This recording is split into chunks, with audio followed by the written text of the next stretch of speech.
thought we were resisting the urge to be savages. Not anymore. The fourth season of The Witcher opens on a note of transformation, not just in story but in identity.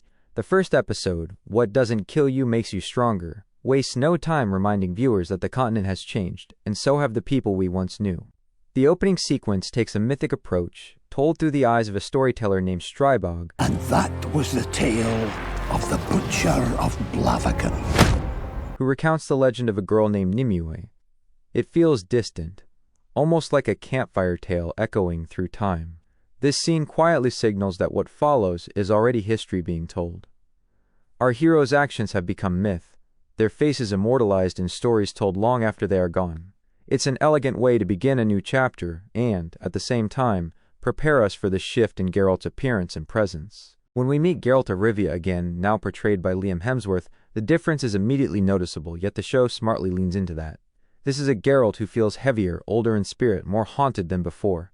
He travels with a small group through the wilderness, his expression carrying the weight of everything he's lost. The world around him feels darker, bleaker, and his actions reflect a man who's both exhausted and unrelenting. When a group of starving dwarves tries to steal from his camp, Geralt doesn't cut them down. Instead, he resolves the conflict with the kind of weary decency that defines him. Later, when he stumbles upon soldiers assaulting a woman, that same decency erupts into violent justice. Geralt kills them all, his rage almost uncontrollable, and in the chaos, one soldier flees, only to be executed by Cahir moments later. Geralt's anger at this act of unnecessary death is one of the episode's most telling scenes. His code is still intact, but the world around him no longer plays by its rules. Far from Geralt's path, Yennefer of Vengerberg is navigating her own battlefield. The Brotherhood of Mages is in ruins, fractured and weakened by betrayal. Only a few remain. Triss, Sabrina, Rita, and Yennefer stands among them as both survivor and investigator. Her hunt for Vilgefortz leads her into dangerous territory. The episode makes clear that Yennefer is driven not by revenge, but by necessity. She interrogates Bernita, a captured mage tied to Vilgefortz, and that encounter ends in tragedy when he kills Bernita remotely, proving how far his reach extends. Yennefer's fury in this moment is palpable. This isn't just about magic or politics anymore.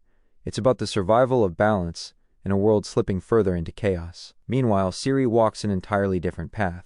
Hiding under the alias Falca, she travels with a group of young outlaws known as the Rats. They're rebellious, reckless, and for the first time, Ciri seems to belong, at least on the surface. She's tired of being hunted, tired of destiny, and in this band of misfits she finds something resembling freedom. Yet even here, danger follows. When one of the Rats, Kaylee, tries to blackmail her, Ciri is saved by Missile, a fellow member who clearly cares for her. Their connection grows quickly, quietly intimate, hinting at the fragile tenderness between two people hardened by survival. That night, when Ciri asks Missile to stay, it's a moment charged not just with attraction, but with confusion, fear, and longing. She's trying to redefine herself, to find love and safety in a world that never gave her either. These three storylines, Geralt's moral struggle, Yennefer's political war, and Ciri's search for identity, run parallel yet feel deeply connected by tone and purpose. Each of them is haunted, each of them is alone, and each of them is standing on the edge of transformation. Geralt's dreams of Ciri dancing with death remind him of the prophecy hanging over her, pushing him to keep moving, to keep fighting. Yennefer's growing suspicion that Vilgefortz is building something new and terrible hints that the magical world is about to erupt once again.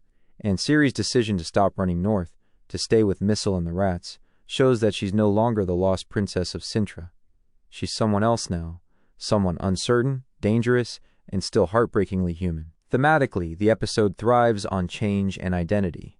The recasting of Geralt could have easily felt jarring, but the writers weave it into the story's fabric. Geralt's new face becomes a metaphor for his evolving self. He's still the Witcher, but he's also a man reshaped by pain and loss. Similarly, Ciri's decision to live as Falca, an alias tied to a historical rebel and murderer, shows how far she's drifted from who she used to be. Yennefer, on the other hand, anchors herself through purpose. She's the only one still holding the old world together, even as it crumbles around her. Together, they represent three responses to trauma: reinvention, rebellion, and resistance. Visually, the episode leans into colder, harsher tones. The continent looks war-torn, stripped of its earlier beauty. The forests are dim, the sky's gray, and even the magic feels more dangerous than wondrous. This aesthetic choice underscores the sense that the story has matured. We're no longer watching heroes in their prime, but survivors navigating the ruins of their own choices. The direction gives each storyline room to breathe, balancing intimacy and scale. Geralt's fights are grounded and brutal. Yennefer's magic crackles with controlled fury. Ciri's moments with the rats feel raw and unfiltered, capturing that reckless energy of youth colliding with trauma. At its core, the episode is about survival, physical, emotional, and moral. Geralt's sense of justice clashes with Cahir's pragmatism. Yennefer's hope for balance collides with the corruption of power. Ciri's yearning for identity risks erasing who she really is. The title, "What Doesn't Kill You Makes You Stronger," isn't just an idiom here, it's the thesis of the episode. Every character is battered but alive, scarred but moving forward. Strength in this world isn't a choice, it's the only currency that matters. Still, the episode isn't flawless. Its ambition occasionally stretches it thin. Juggling 3 major narratives in under an hour means some transitions feel abrupt. The pacing drags slightly in Geralt's early scenes, and the new performance, while solid, hasn't yet found the quiet intensity that defined his predecessor. Hemsworth plays Geralt with more visible emotion, less stoicism, which some may find refreshing and others distracting. It's a different take, more open, more human, but it takes time to settle. Ciri's scenes, though emotionally rich, flirt with melodrama, and the relationship with Missile, while well-intentioned, risks feeling rushed. Still, these are minor flaws in what's otherwise a confident, layered premiere. Where the episode truly shines is in its emotional honesty. The Witcher has always been about monsters, some with claws, others wearing crowns. But here, the monsters are grief, guilt, and change. Geralt's haunted eyes tell of a man who's lost too much and is terrified of losing again. Yennefer's determination hides a profound loneliness, the cost of leadership when everyone else is broken. And Ciri's journey feels like a mirror held up to them both, a younger soul trying to find meaning in a world that's already lost it. By the end, the episode leaves us at a crossroads. Geralt is determined to find Ciri before the world does. Yennefer edges closer to uncovering Vilgefortz's next move, though the cost of knowledge grows higher with every spell she casts. And Ciri, now fully stepping into the shadow of Falka, chooses to embrace her outlaw identity, even as she senses the darkness gathering. The final moments, with each of them moving in different directions, carry a sense of tragic inevitability. The bond that once held them together, family, destiny, love, is now stretched to its limit. In terms of tone, this episode signals a new age for The Witcher.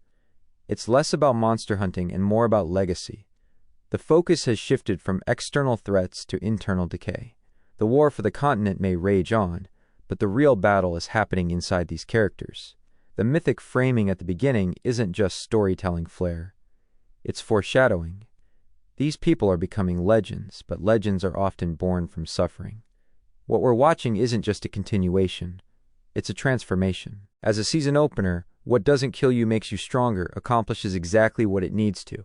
It reestablishes the world, reintroduces its heroes, and redefines its emotional stakes.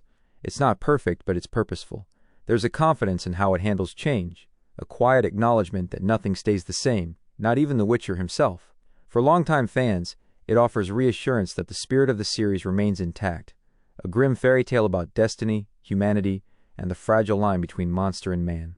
For new viewers, it's an invitation into a darker, more reflective world that values emotion as much as spectacle. If I were to give it a verdict, it would land firmly as a strong, promising beginning, an episode that balances transition and tension with surprising grace.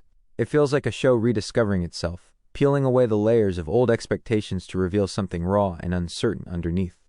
The sword fights may still gleam, and the magic may still flash, but beneath it all, The Witcher is now about something deeper: endurance, identity, and the cost of becoming stronger. In the end, that's what makes this premiere work.